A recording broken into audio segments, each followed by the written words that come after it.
बिस्मिल्लाहिर्रहमानिर्रहीम, अस्सलाम वालेकुम। खेलों की खबरों पर तबसरों और तज्जियों सजे स्कोर के एक और प्रोग्राम के साथ सैयद याह्या हुसैनी आपकी खिदमत में हाजिर है।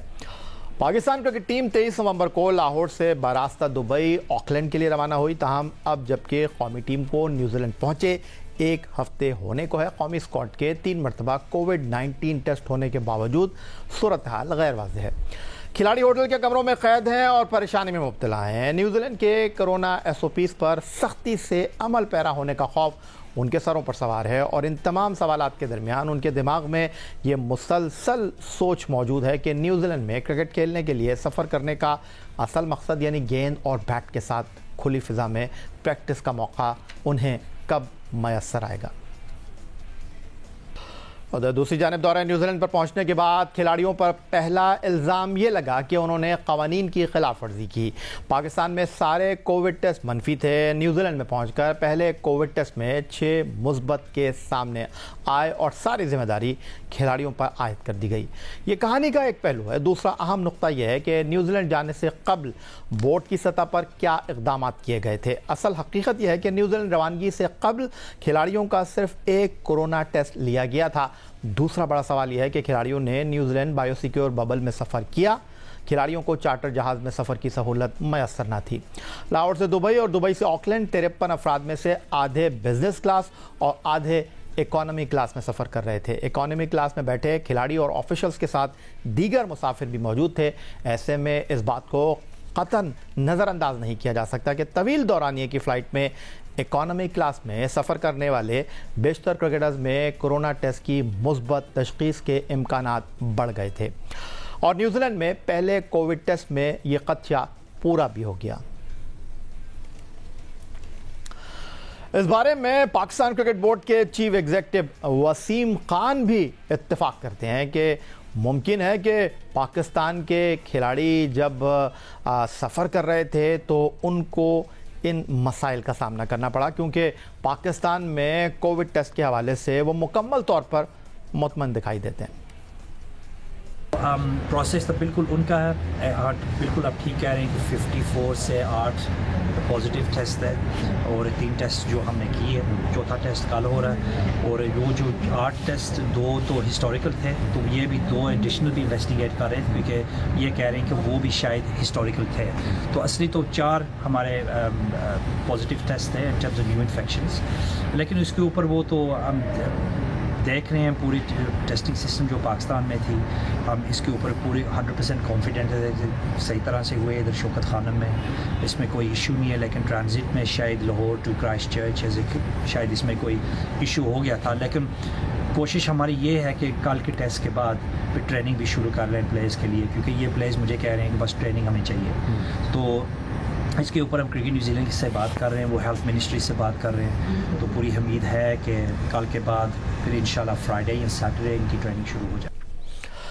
अब कुछ तस्करा श्रीलंका के शहर हम्बनटोटा का, जहां लंका प्रीमियर लीग 2020 के मुकाबले मुनक्किद हो रहे हैं और लंका प्रीमियर लीग के पहले एडिशन में आज आराम का दिन है। टूर्नामेंट के तमाम मुकाबले आप देख रहे हैं पाकिस्तान के पहले स्पोर्ट्स चैनल जियो सुपर पर। टूर्नामेंट की शामिल 5 टीमों में एक टीम पाकिस्तान सुपर लीग की फ्रेंचाइज कोयटा ग्लैडिएटर की गॉल ग्लैडिएटर है, जिसकी क़यादत शाहिद खान आफरीदी कर रहे हैं। गॉल ग्लैडिएटर को टूर्नामेंट के पहले 3 मुकाबलों में नाकामी का सामना करना पड़ा है।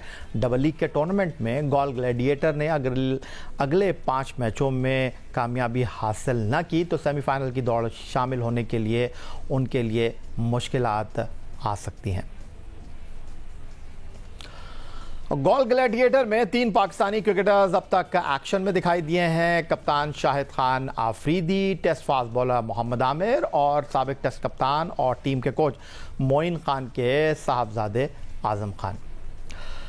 शाहिद खान आफरीदी ने 3 मैचों में 60 रन बनाए और कोई विकेट हासिल नहीं कर सके हैं। मोहम्मद आमिर ने 3 मैचों के दौरान 2 विकेट लेने के लिए 106 रन दिए हैं। आजम खान ने 3 मैचों में एक बार नॉट आउट रहते हुए 43 रन स्कोर किए।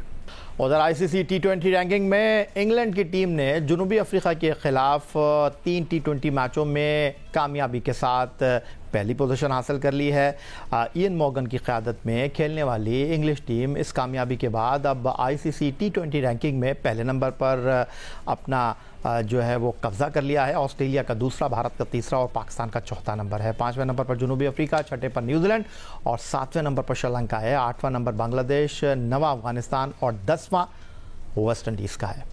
आईसीसी टी20 रैंकिंग के 10 बेहतरीन क्रिकेटर्स में सिर्फ 2 पाकिस्तानी खिलाड़ी शामिल हैं। टी20 रैंकिंग में अगर बल्लेबाजी की बात की जाए तो पाकिस्तानी कप्तान बाबर आजम यहां दूसरे नंबर पर मौजूद हैं।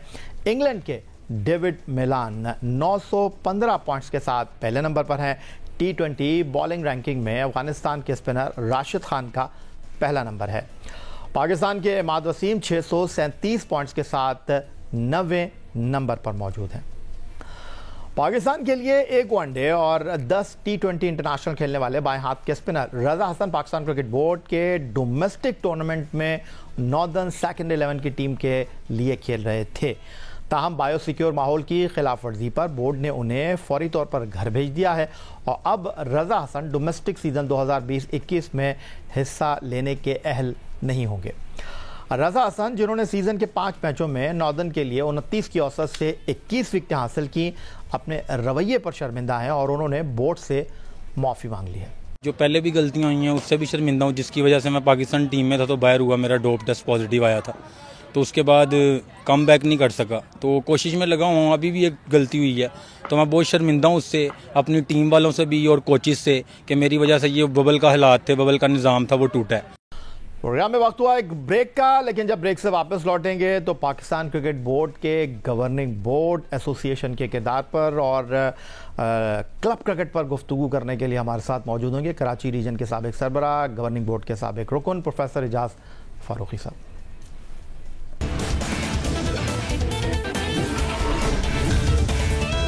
चलेंगे कराची सिटी क्रिकेट एसोसिएशन के साबिक सरबराह और पाकिस्तान क्रिकेट बोर्ड के गवर्निंग बोर्ड के साबिक रुकन प्रोफेसर एजाज फारूकी साहब की तरफ और उनसे गुफ्तगू करेंगे पाकिस्तान क्रिकेट बोर्ड के नए गवर्निंग बोर्ड रीजन के किरदार और पाकिस्तान में क्लब क्रिकेट के मुस्तकबिल के हवाले से। प्रोफेसर एजाज फारूकी साहब, खुशामदीद कहेंगे शो में आपको।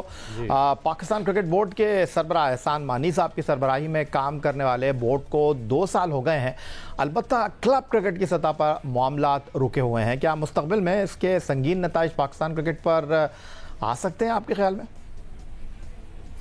नहीं, इसमें तो खैर कोई शक नहीं है कि इनको बहुत जल्द जो क्लब क्रिकेट है उसको रिवाइव करना पड़ेगा और ये थोड़ा डिले हो गया है। और क्लब का लेवल पर मैंने एक टूर्नामेंट कराया था जिसकी पाकिस्तान भर में बहुत पजीराई हुई, 80 क्लबों ने उसमें हिस्सा लिया और ये कोविड बीच में आ गया, वरना हम अगले 100 क्लबों का क्रिकेट टूर्नामेंट का प्रोग्राम बना रहे थे।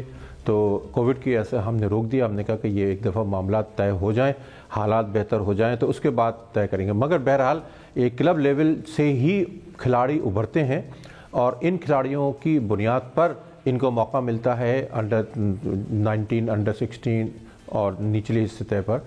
तो जब क्लब में प्लेयर खेलते हैं, वो अपना परफॉर्मेंस दिखाते हैं, तो उसकी बुनियाद पर इनको पिक करने में आसानी हो जाती है। तो ये ज़रूरी है कि क्लब क्रिकेट जो जान होती है असल क्रिकेट की, तो उसको बहुत प्रायोरिटी पर रखना पड़ेगा। और इसको मैं समझता हूँ कि दोनों को चाहिए, सनमानी साहब को और वसीम खान दोनों को चाहिए कि इसको टॉप प्रायोरिटी पर रखें और जल्द से जल्द जो भी मामलात हैं इसको जल्द से जल्द निपटा कर क्लब क्रिकेट को पीसीबी के लेवल पर स्टार्ट करने का भरपूर कोशिश करना चाहिए। प्रोफेसर एजाज फारूकी साहब, जैसा कि आपने all Karachi professor Ejaz Farooqui cricket tournament के बारे में बताया, तो कोविड की सूरत हाल में इसका इनेकाद जो है वो कुछ अरसे के लिए रोक दिया गया था, फिर ये टूर्नामेंट 3-4 महीने के बाद अपने पाए तकमील तक पहुंचा। अब दूसरे एडिशन की क्या तैयारियां कर रहे हैं आप?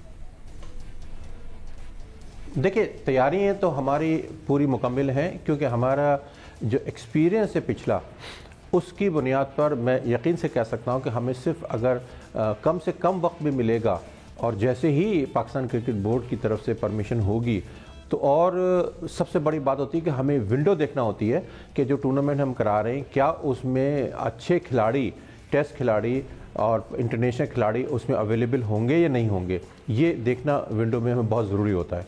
तो तभी हमारा टूर्नामेंट कामयाब भी होता है। तो हम भरपूर तैयारी के साथ हैं, जैसे ही कोविड की तरफ से हालात बेहतर होंगे तो इंशाल्लाह हम इसमें देर नहीं करेंगे और जल्द से जल्द अपने टूर्नामेंट को स्टार्ट कर देंगे। प्रोफेसर एजाज फारूकी साहब, आप माजी में गवर्निंग बोर्ड के रुकन रहे, एसोसिएशन के मसाइल को उजागर करते रहे। आज अगर हम गवर्निंग बोर्ड की बात करते हैं तो वहाँ आज़ाद डायरेक्टर्स तो आ गए हैं, एसोसिएशन का कोई नुमाइंदा नहीं है। आप इसे किस तरह देखते हैं? नहीं, ये आपने सही कहा। बिल्कुल इस वक्त पाकिस्तान क्रिकेट बोर्ड में जो रीजन लेवल है उसकी नुमाइंदगी होना चाहिए और इनको जल्द से जल्द इस मसले को हल करना चाहिए, क्योंकि जो रीजन्स के लोग हैं वो सही मानों में जो मसाइल हैं उनको हल करने में वो मददगार साबित हो सकते हैं।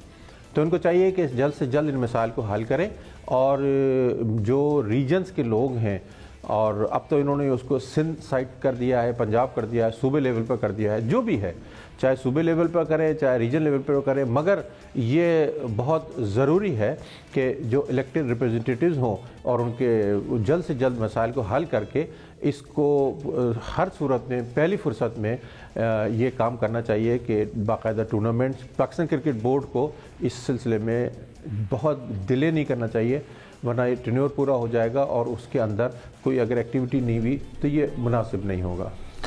प्रोफेसर एजाज फारूकी साहब, क्या आप इस तासुर को, इस बात को दुरुस्त समझते हैं कि मौजूदा बोर्ड के फैसलों और director high performance Nazim Khan का क्लब क्रिकेट पर किए गए इक़दाम के बाद कराची में बड़ी तादाद में जो क्लब हैं क्रिकेट के वो बंद हो रहे हैं? नहीं, क्लब क्रिकेट तो देखिए, क्लब तो चल रहे हैं, जो लोग क्लब चला रहे हैं इंडिपेंडेंटली तो वो क्लब चला रहे हैं, कोई क्लब के लिए तो कोई रुकावट नहीं हुई है, मगर जो एक पैटर्नेज होती है पाकिस्तान क्रिकेट बोर्ड की उसकी बड़ी इंपॉर्टेंस होती है। जैसे मेरा क्लब है वो चल रहा है और भी मैं नज़र दौड़ाता हूँ तो क्लब्स तो चल रहे हैं, ऐसा नहीं है कोई बेहतर तरीके से चल रहा है कोई बेहतर तरीके से नहीं चल रहा है, वो एक अलग बात है। कोई भी क्लब बंद नहीं होता, क्लब अगर है तो क्लब कहलाता ही वही है जो चलता हुआ होता है, जब वो नहीं चल रहा होता है तो फिर वो क्लब नहीं कहलाता है। मेरे नज़रिया यह है कि क्लब वही क्लब कहलाएगा जो चलता हुआ हो, सिर्फ वोट के लिए तो क्लब नहीं होता ना, क्लब को चलता हुआ देखना चाहते हैं हम, और इसी तरह से ज़्यादा से ज़्यादा इसमें कोशिश ये करना चाहिए कि पाकिस्तान क्रिकेट बोर्ड को इन्वॉल्व होना चाहिए, स्क्रूटनी कराएं, जल्द से जल्द इन मसाइल को हल करें और आगे बढ़ना चाहिए। प्रोफेसर एजाज फारूकी साहब, मुंतखब एसोसिएशन के नुमाइंदे जो इलेक्शन के ज़रिए बोर्ड का हिस्सा बनते हैं, उनके मौजूदा बोर्ड में गैर फाल होने से बोर्ड के इंतज़ामी मामलात पर आप क्या समझते हैं? क्या असरात पड़ रहे हैं, क्या फ़र्क पड़ रहा है? तो इसको देखिए, ये जो सियासी मामलात हैं, मेंबर बोर्ड अंदर थे नहीं हैं और जो बहुत से मसाइल थे, तो इनको भी सीरियस देखना पड़ेगा। जो भी मेंबर बोर्ड अगर उनको चाहिए कि जल्द से जल्द इसको भी देखें, और पहली बात तो यह है कि इलेक्टेड रिप्रेजेंटेटिव जो भी होते हैं वो उनका एक एक्सपीरियंस होता है, वो जवाबदेह होते हैं, तो कोई भी से किसी को भी चाहे करें, नॉमिनेट करें, कुछ भी करें, मगर इस मसले को हल जल्द करना चाहिए। मैं बार बार उसी बात पर जोर दे रहा हूँ कि चाहे इलेक्टेड रिप्रेजेंटेटिव्स को लाएं, चाहे वो नॉमिनेट करें उसको, मगर नॉमिनेट भी वो करें जिनके बारे में उनकी क्रेडिबिलिटी ऐसी हो कि जिस पर लोगों को एतराज़ ना हो, कि वो काम के लोग हों, तरक्की दिलवा सकते हों और वो पाकिस्तान क्रिकेट बोर्ड के लिए एक बड़ी सपोर्ट बन सकते हों निचली सतह पर। ऐसे लोगों को वो जल्द से जल्द अपॉइंट करके और इन मसाइल को हल करने की कोशिश करें। बहुत शुक्रिया आपका प्रोफेसर एजाज फारूकी साहब, पाकिस्तान क्रिकेट बोर्ड के गवर्निंग बोर्ड के साबिक रुकन और कराची सिटी क्रिकेट एसोसिएशन के साबिक सरबराह हमारे साथ मौजूद थे, और पाकिस्तान क्रिकेट बोर्ड के नए गवर्निंग बोर्ड एसोसिएशन के किरदार और उसके साथ क्लब क्रिकेट के मसाइल पर गुफ्तगू कर रहे थे। यही आज का हमारा ये प्रोग्राम था। ट्विटर पर आप मुझे फॉलो कर सकते हैं, फेसबुक पर हमारा पेज score.geo न्यूज़, जहां जाकर आप इस प्रोग्राम के क्लिप्स एक बार फिर देख सकते हैं, और आप हमें ईमेल कर सकते हैं, अपनी आरा से आगाह कर सकते हैं score@geo.tv पर। इस दुआ, इस उम्मीद, इस तवक्को के साथ कि पाकिस्तान में खेल और खिलाड़ी तरक्की करते रहें, सैयद याह्या हुसैनी को स्कोर की पूरी टीम के साथ अगले प्रोग्राम तक के लिए इजाज़त दीजिए। अल्लाह हाफ़िज़।